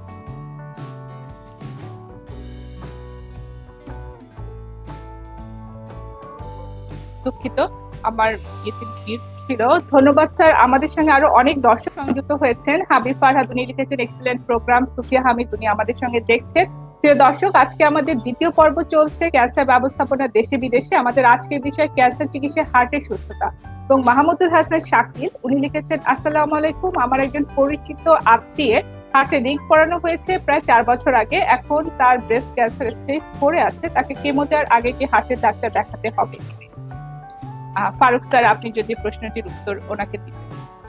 হ্যাঁ, আমি তো মনে করি যে অবশ্যই একজন কার্ডিওলজিস্টকে দেখাবেন এবং কার্ডিওলজিস্টকে দেখানোর আগে যিনি কেমোথেরাপির জন্য আপনাকে প্রেসক্রাইব করবেন তিনি কিন্তু একটু নির্দিষ্ট করে দিবেন যে আপনি যেহেতু ব্রেস্ট ক্যান্সারের জন্য অনেক ধরনের প্রায় 17 থেকে 18 রকমের প্রোটোকল আছে, যার মধ্যে কিছু কিছু ওষুধ আছে যেগুলো কার্ডিওটক্সিক।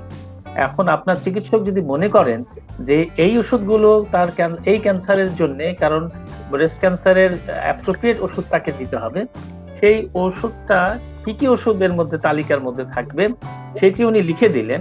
তারপরে কার্ডিওলজিস্টের কাছে উনি পাঠালেন যে আমি এই পেশেন্টকে এই ওষুধগুলো দিলে পরে তার সর্বোচ্চ সুবিধা হবে।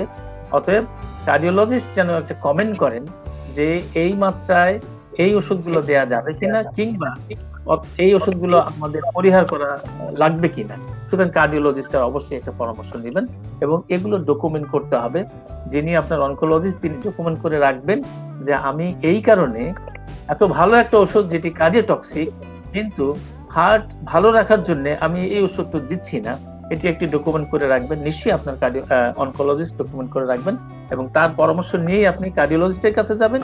কার্ডিওলজিস্ট আবার যে পরামর্শ দিবে সেটি অনকোলজিস্টকে দেখানোর পরে তিনি সিলেক্ট করবেন যে কি ওষুধগুলো দেয়া যাবে। এবং এটিও উনি বলে দেন, আমাদের কার্ডিওলজিস্ট এটিও বলে দেন যে কেমোথেরাপির পর আবার কখন তার কাছে যেতে হবে, কারণ কেমো ইনডিউসড কিছু প্রবলেম এমনিতেও হতে পারে। সুতরাং মানে একেবারে কার্ডিওটক্সিক ড্রাগ ছাড়াও হতে পারে। সুতরাং সেজন্য কিন্তু তার পরামর্শ নেওয়া লাগে। ধন্যবাদ। জি, ধন্যবাদ মাহমুদুল হাসান। আশা করি আপনার প্রশ্নের উত্তর আপনি পেয়েছেন। ফারুক স্যার, আপনার কাছে আবার আসছি যে আপনি বলছিলেন যে রেডিওথেরাপি থেকে পেসমেকার হলে কি কি সতর্কতা গ্রহণ করতে হবে রোগীদের ক্ষেত্রে, ক্যান্সার রোগীদের ক্ষেত্রে। আপনার কাছে জানতে চাইবো যে রেডিওথেরাপি দেওয়ার জন্য হার্টের আর কি সমস্যা হতে পারে এবং এগুলো প্রতিরোধের জন্য আপনারা কি করে থাকেন? না, আমাদের এই প্রথম কথা হচ্ছে যে কার্ডিয়াক ইনজুরি হবেই যদি আমরা আমাদের হার্টকে প্রোটেক্ট না করি। সুতরাং আমাদের এখন যে ডিভাইসগুলো আছে, আমরা হাইটেক যে অ্যাপ্রোচে রেডিওথেরাপি দিচ্ছি, আমাদের যে ফিল্ডগুলো তৈরি করা হয়, অর্থাৎ কোনো একটা অর্গানের রিস্ক বলা হয়, যে জায়গায় আমরা রেডিয়েশন দিব সেই জায়গার কাছাকাছি যে অর্গানগুলা থাকে, বিশেষ করে আমরা যখন চেস্টে রেডিয়েশন দিচ্ছি, আমরা আগেই বলেছিলাম যে একটি পেশেন্ট যিনি অল্প বয়সী, অর্থাৎ হজকিন্স ডিজিজ, যেটি ডক্টর রকিব বলছিলেন, কম বয়সে এটি হয়।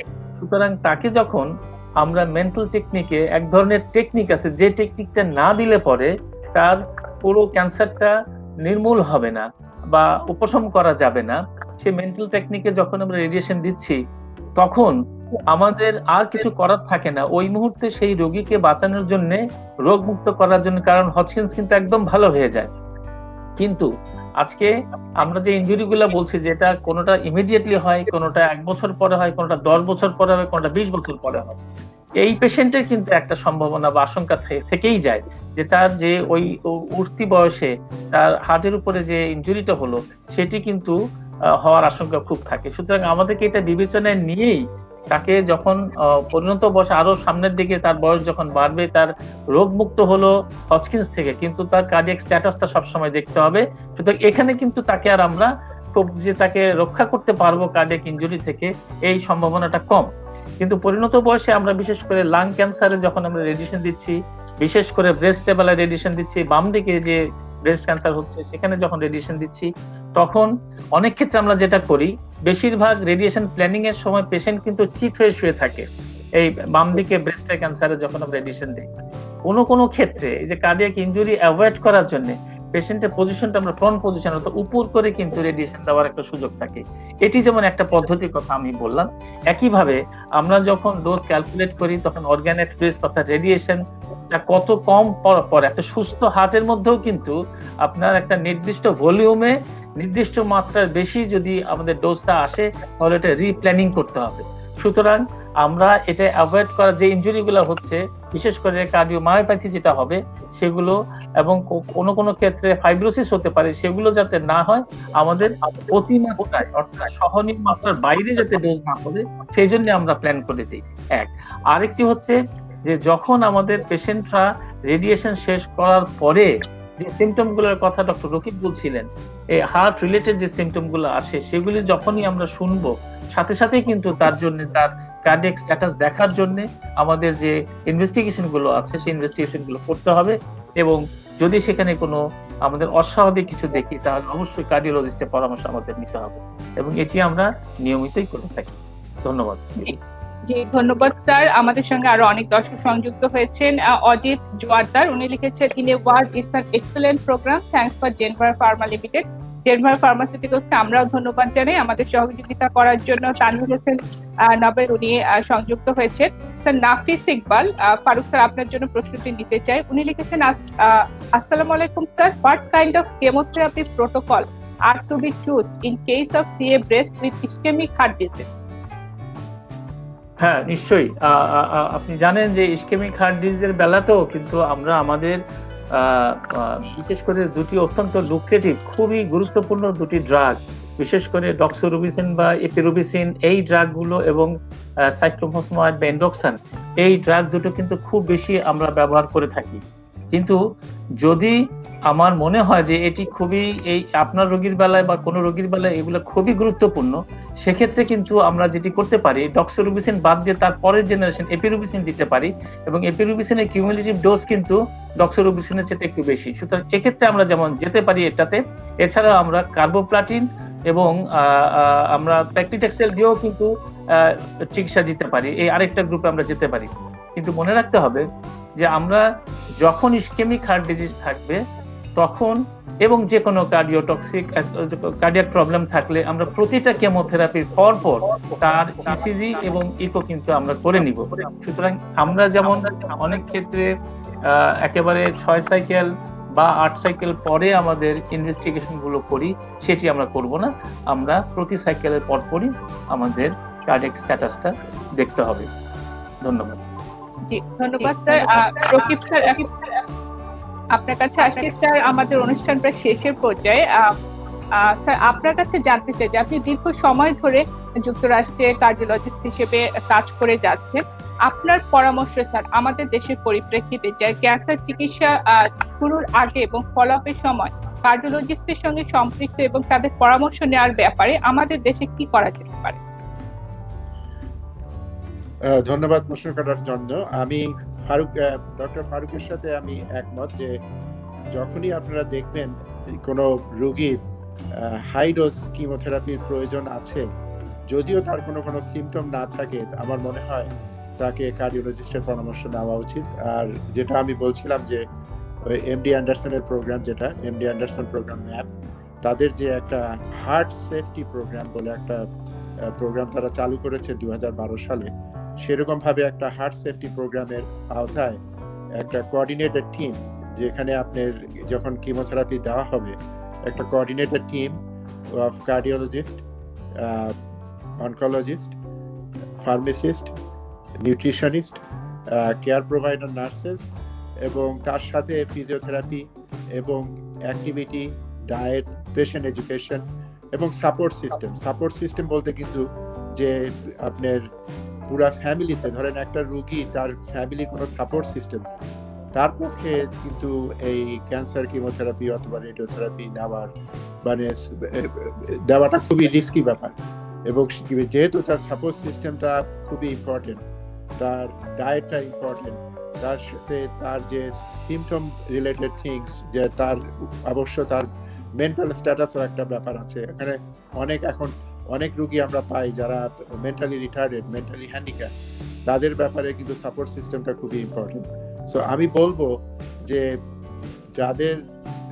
যাদেরই ক্যান্সারের কিমোথেরাপি অথবা রেডিয়েশন থেরাপির প্রয়োজন আছে, যেহেতু এখন ক্যান্সার ট্রিটমেন্টটা অনেক এগিয়ে গেছে, অনেক সফিস্টিকেটেড, এবং পেশেন্ট সার্ভাইভাল রেট যেটা 5 ইয়ার্সের বেশি, আমরা বলি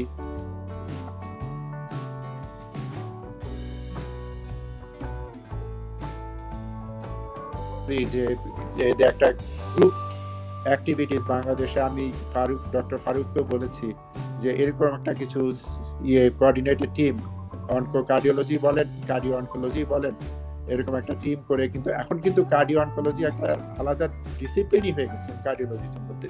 I think they are going to start a fellowship programme in cardio oncology very recently. তো সেটা যেহেতু ক্যান্সার সার্ভাইভারের সংখ্যা অনেক বেড়ে গেছে, cancer has become a survival disease now. ধন্যবাদ। জি, ধন্যবাদ স্যার। ফারুক স্যার, আমি শেষ একটি প্রশ্ন নিতে চাই দর্শকের, আমাদের অনুষ্ঠানটা শেষের দিকে। আমার কথা কি পরিষ্কার বোঝা যাচ্ছে? হ্যাঁ, বোঝা যাচ্ছে। সাইমা মেহজাবিন উনি লিখেছেন, আমার খালার 65 বছর, হার্টের প্রবলেম আছে, রিজেকশন ফ্র্যাকশন 35%। ক্যান্সারের জন্য ডক্টর অপারেশনের পর শুধু মুখে খাওয়ার ওষুধ দিয়েছে, ডক্টর ওনার রেডিওথেরাপি, কেমোথেরাপি দেয়া যাবে না বলেছে। এটা কি ঠিক আছে কিনা বুঝতে পারছি না। এটি খুবই একটি গুরুত্বপূর্ণ এবং ক্রুশিয়াল প্রশ্ন। আমি যিনি আপনাকে এই প্রেসক্রিপশন করেছেন তার সাথে আমি প্রায় একমত, কারণ 35% এই ইনজেকশন ফ্র্যাকশন নিয়ে আমরা যে কেমোথেরাপি দেই না কেন তিনি কিন্তু ঝুঁকির মধ্যে পড়ে যাবেন। আর মুখে কেমোথেরাপি যেটি দিয়েছেন, আমি ঠিক জানি না কি কেমোথেরাপি দিয়েছেন, মুখে দিলেই যে সেটি একেবারে নির্দোষ হয়ে যাবে সেটি না, তবে ইমিডিয়েট যে ইফেক্ট গুলো হয়, পার্শ্ব প্রতিক্রিয়া গুলো হয়, সেটি কিন্তু কম হবে। মুখে দেওয়ার একটা সুবিধা হচ্ছে আপনি খুব অল্প ডোজে আপনি ট্র্যাক করতে পারছেন যে তিনি ক্ষতিগ্রস্ত হচ্ছেন এবং উনি ওষুধ পাচ্ছেন। এই যখন অবস্থা হবে, যখন একটু বেশি কষ্টে পড়ে যাবেন, বেশি ঝুঁকির মধ্যে পড়ে যাবেন, তখন কিন্তু ওটি বন্ধ করা যায়। সুতরাং এটি একটা বড় অ্যাডভান্টেজ আছে মুখে কেমোথেরাপি যেটি দিচ্ছেন সেটির কারণে। আর আমরা যখন ইনজেক্টেবল ফর্মে দিয়ে দিই, মনে রাখতে হবে প্রায় প্রতি ক্ষেত্রে কিন্তু সেগুলো হচ্ছে আপনার এভরি 21 ডে। সুতরাং একবার যখন একটা লোডিং ডোজ পড়ে যায়, তখন কিন্তু রিভার্সিবল ড্যামেজ হয়ে গেলে পরে সেখান থেকে বেরিয়ে আসা খুব মুশকিল হবে। তবে আমি এক্ষেত্রে আমার বন্ধু তার এক্সপিরিয়েন্স অ্যাজ এ কার্ডিওলজিস্ট, আমি জানি না উনি যদি কিছু যুক্ত করতে পারেন যে 35% ইনজেকশন ফ্র্যাকশনে আমরা আদৌ কোনো ইন্ট্রাভেনাস কেমোথেরাপি আমরা দিতে পারি কিনা, সেরকম কোনো সুযোগ আছে কিনা। আমি আমার ডক্টর রকিবের কাছ থেকে একটু পরামর্শ চাই। বিশেষ করে আমাদের আজকে একটা গুরুত্বপূর্ণ শেষ প্রশ্ন আমাদের করেছেন একজন দর্শক, ডক্টর রকিব যদি বলেন। হ্যাঁ, এটা আসলে খুবই একটা মানে ঝুঁকিপূর্ণ অবস্থা আমি বলবো, কারণ ইজেকশন ফ্র্যাকশন যখন 35% এর নিচে চলে যায় তখন cardiac arrest from cardiac arrhythmia or heart failure death without any other side complication is about 50% in 2 years. So cardiac arrhythmia, ventricular fibrillation, ventricular tachycardia, cardiac arrest, এই জিনিসগুলো কিন্তু খুবই ঝুঁকিপূর্ণ অবস্থা। সুতরাং এই ক্ষেত্রে আমি বলবো যে উনি কিন্তু আনপ্রোটেক্টেড, যেহেতু ইজেকশন ফ্র্যাকশন ওনার 35%, আমি বলবো যে ওনার কিন্তু একটা মানে আইসিডি, মানে ওটাকে আমরা বলি ইমপ্ল্যান্টেবল কার্ডিওভার্টার ডিফিব্রিলেটর, আইসিডি ওনার প্রয়োজন। কেননা আইসিডি প্রয়োজন এই কারণে বলবো যে ICD is a life saving device, যেটা মানে কার্ডিয়াক অ্যারেস্টকে প্রিভেন্ট করবে। কিন্তু এর সাথে কথা আছে, ICD is a very expensive device. ICD দেওয়ার আগে আমরা অনকোলজিস্টের সাথে পরামর্শ করে থাকি যে এই রোগীটার সার্ভাইভাল চান্সেস কতটুকু, 5 ইয়ার সার্ভাইভাল চান্সেস কতটুকু। যদি 5 ইয়ার সার্ভাইভাল চান্স মোর দ্যান 50% হয় তখনই আমরা কিন্তু আইসিডি ইমপ্ল্যান্টেশনের দিকে যাই। তা না হলে আমি বলবো যে ওনার ইজেকশন ফ্র্যাকশন যদি সত্যি 35% হয়ে থাকে, she should be on optimum medical treatment with a beta blocker, carvedilol, with an ACE inhibitor, with spironolactone, এবং একজন অভিজ্ঞ হার্ট ফেলিয়ার কার্ডিওলজিস্টের আন্ডারে ওনার থাকা উচিত। এবং ক্যান্সারের কেমোথেরাপির জন্য আমি মনে করি যে আইভি কেমোথেরাপিটা খুবই ঝুঁকিপূর্ণ হবে উইদাউট এনি প্রোটেকশন। ওনার যদি নেহায়তি প্রয়োজন পড়ে এবং ওনার যদি 5 ইয়ার সার্ভাইভাল রেট যদি 50% এর উপরে হয়, আমি বলবো একটা আইসিডি প্লেস করে তারপরে ওনাকে কেমো দেওয়ার জন্য। ধন্যবাদ স্যার। সাইমা মেহজাবিন, আশা করি আপনি খুব সুন্দরভাবে আমাদের দুজন বিশেষজ্ঞ অতিথির কাছ থেকে পরামর্শ পেয়েছেন। স্যার, আমরা অনুষ্ঠান এখন সমাপ্ত করতে চাই। তার আগে রকিব স্যার, আপনার কাছে আমাদের দর্শকদের জন্য আপনি যদি কিছু বলেন।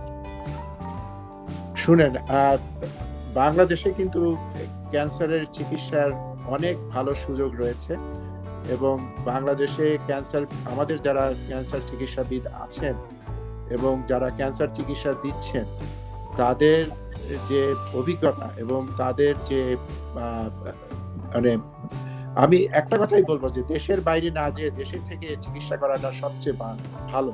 কেননা দেশের বাইরে যাওয়া যে একটা বিরাট মানে বোঝা একটা ফ্যামিলির জন্য, একটা সাপোর্ট সিস্টেমের জন্য, এই ট্রাভেল এক্সপেন্সেস, হোটেল এক্সপেন্সেস, সেটার দিকে চিন্তা করে। আর ক্যান্সার রোগীদের জন্য যেটা সবচেয়ে ইম্পর্টেন্ট জিনিস হচ্ছে ফ্যামিলি সাপোর্ট সিস্টেম। আপনি যদি নিজের বাসায় থেকে নিজের ছেলে মেয়ে, আত্মীয় স্বজন, ভাই বোন, বন্ধু বান্ধবের দ্বারা পরিবেষ্টিত হয়ে থাকে, তাহলে কিন্তু আপনার যে চিকিৎসার সাথে যে আপনার মানসিক বল, সেই বলটাও বৃদ্ধি পাবে। কারণ মানসিক বলটা কিন্তু সবচেয়ে বড় কথা। ক্যান্সার চিকিৎসার জন্য you have to be a fighter. আপনি যদি ফাইটার না হন, আপনি কিন্তু ক্যান্সার চিকিৎসা নিতে পারবেন। যারা মেন্টালি উইক তারা কিন্তু ক্যান্সার চিকিৎসায় ভালো, আমি জানি না ডক্টর ফারুক আমার সাথে একমত হবেন কিনা। আমি বলতে চাই যে আমাদের দেশে যদি সমন্বয় সৃষ্টি করে ক্যান্সার চিকিৎসা দেওয়া যায়, তাহলে মানে বিদেশে যে ক্যান্সার চিকিৎসা নেওয়ার কোনো প্রয়োজন নেই। আমরা যে শুনতে পারলাম আমার ফ্রেন্ড ফারুকের কাছ থেকে যায়, এবং যেগুলো এখন হচ্ছে বাংলাদেশে, বিশেষ করে কিমোথেরাপি, রেডিওথেরাপি, তারা 3D একোকার্ডিওগ্রামও তারা নিয়ে এসছেন। সুতরাং আমি তো মনে করি যে it is as good as future is bright. অনেক ধন্যবাদ স্যার, আপনি আজকে আমাদের সঙ্গে সুদূর যুক্তরাষ্ট্র থেকে, এবং আপনারা এখন অনেক সকাল তারপর সংযুক্ত হয়েছেন এবং এত সময় দিলেন। ফারুক স্যার, আপনার কাছে দর্শকদের জন্য যে আজকে আমাদের যে বিষয়টি ছিল ক্যান্সার চিকিৎসা, হার্টের সুস্থতা, সেটি প্রসঙ্গে এবং সামগ্রিকভাবে দর্শকদের উদ্দেশ্যে আপনার পরামর্শ শুনতে চাই। আমরা যে জিনিসটা আসলে আজকের আলোচনায় তুলে আনতে চেয়েছি সেটি হচ্ছে, এটি একটি নতুন মাত্রা। আমরা যে ক্যান্সার চিকিৎসার জন্য একটি বিশেষ আমাদের অঙ্গ, সেটি হচ্ছে হার্ট, সেটি যে কত গুরুত্বপূর্ণ সেটি উপস্থাপন করার জন্যই আমরা আজকে বাংলাদেশ ক্যান্সার সোসাইটির পক্ষ থেকে এই দ্বিতীয় পর্বে এটি নিয়ে এসেছি। এবং আমি কৃতজ্ঞ আমাদের বন্ধু ডক্টর রকিব, যেভাবে আমাদেরকে এই বিষয়ে আলোকপাত করলেন, আমি অনেক উপকৃত হয়েছি এবং আমার নলেজ নিশ্চয়ই আমার জ্ঞানের সাথে এটি সংযোজিত হয়েছে, এবং আমি বিশ্বাস করি আমাদের দর্শক শ্রোতা যারা শুনেছেন তারাও এটির গুরুত্ব উপলব্ধি করতে পারবেন। এবং আমি আমার হয়তো আজকে এই আলোচনার সংযুক্ত আছেন ইয়েতে অনলাইনে আমাদের কোনো কলিগ হয়তো আছেন, তারাও নিশ্চয়ই বিষয়টিকে আগে থেকে অনুধাবন করেছেন। আজকে আর একটু বেশি করে নিশ্চয়ই বুঝতে পারবেন যে হার্ট বিষয়টাকে আমরা কতটা গুরুত্ব দেওয়া উচিত আমাদের থেরাপি গুলা দেওয়ার আগে, অর্থাৎ কেমোথেরাপি বা রেডিওথেরাপি দেওয়ার আগে। তবে যে জিনিসটি আমার আজকে বড় পাওনা, সেটি ডক্টর রকিবের কাছ থেকে আমি যেটি পেলাম, এবং আমি আশ্বস্ত করতে চাই আমার দর্শক শ্রোতাদেরকে এবং আপনাদেরকেও এই অনুষ্ঠানের মাধ্যমে, যে বাংলাদেশ ক্যান্সার সোসাইটি খুব দ্রুতই আমাদের কার্ডিওলজিস্ট, আমাদের দেশে যারা কার্ডিওলজিস্ট আছেন এবং অনকোলজিস্ট, তাদের নিয়ে একটা গ্রুপ করা, সেটি in the form of cardio oncology আর অনকো কার্ডিওলজি, যাই হোক, আমরা একটা টিম করব ইনশাআল্লাহ। এবং এটি আমাদের রোগীদের প্রতি দৃষ্টি রেখেই, কারণ আমাদের এখন ক্যান্সার সার্ভাইভার কিন্তু অনেক বেশি, এবং সেই সক্ষমতার দিক থেকে তাদের হৃৎপিণ্ড, হার্ট যেন সুস্থ থাকে, সেটি আমরা বিবেচনায় নিয়ে এই কাজটি করব। বাংলাদেশ ক্যান্সার সোসাইটি অন্তত আজকের পর্ব থেকে এই প্রতিজ্ঞা করছে, এবং সেজন্য আমি কৃতজ্ঞতা জানাচ্ছি আমার বন্ধু ডক্টর রকিবকে, যে এই চমৎকার একটি তথ্য আমাদেরকে দেয়া, এবং সেটি নিশ্চয়ই আজকে আমাদের জন্য একটা বড় অর্জন। ধন্যবাদ শিউলি। ধন্যবাদ। ধন্যবাদ ফারুক স্যার এবং রকিব স্যার, আপনাদের দুজনকে। এবং প্রিয় দর্শক, আপনারা যদি আজকে অনুষ্ঠানটি শুনে থাকেন, তাহলে জানতে পারবেন যে ক্যান্সার চিকিৎসায় হার্টের সুস্থতা এবং কার্ডিওলজিস্টের দুটো ডিসিপ্লিন আসলে কতটা ওতপ্রোতভাবে জড়িত। এবং ফারুক স্যার আমাদেরকে খুবই আশার বাণী শোনালেন যে যেটি যুক্তরাষ্ট্রে চলছে যে অঙ্কো কার্ডিওলজি ডিসিপ্লিন, সেরকম ভাবে তারা একটি টিম তৈরি করবেন যাতে আমাদের ক্যান্সার রোগীরা আধুনিক চিকিৎসা এবং সর্বোত্তম চিকিৎসা সেবাটি পায়। প্রিয় দর্শক, আপনারা অনেকে আমাদের সঙ্গে সংযুক্ত হয়েছে, সবার কমেন্টস আমরা আজকে নিতে পারিনি বলে দুঃখিত। আশা করি আপনারা ক্ষমা সুন্দর দৃষ্টিতে দেখবেন। আগামী শনিবার আমরা আবারও নতুন কোনো আয়োজন নিয়ে, ক্যান্সার ব্যবস্থাপনা দেশে বিদেশে, যে অনুষ্ঠানটি বাংলাদেশ ক্যান্সার সোসাইটি নিবেদিত এবং জেনভার ফার্মাসিউটিক্যালস স্পন্সর করছেন, আমরা আশা করি আপনারা আগামী শনিবার 7:45-এ আবার আমাদের সঙ্গে সংযুক্ত হবেন, এবং নতুন এবং তথ্য সম্বলিত একটি অনুষ্ঠান আমরা আবার আপনাদেরকে উপহার দিতে পারবো। সবাই ভালো থাকবেন, সুস্থ থাকবেন। স্যার, আপনাদেরকে আবারও ধন্যবাদ জানিয়ে আজকের অনুষ্ঠান আমি এখানেই শেষ করছি। শুভরাত্রি, এবং রকিব স্যারের জন্য শুভ সকাল। ধন্যবাদ।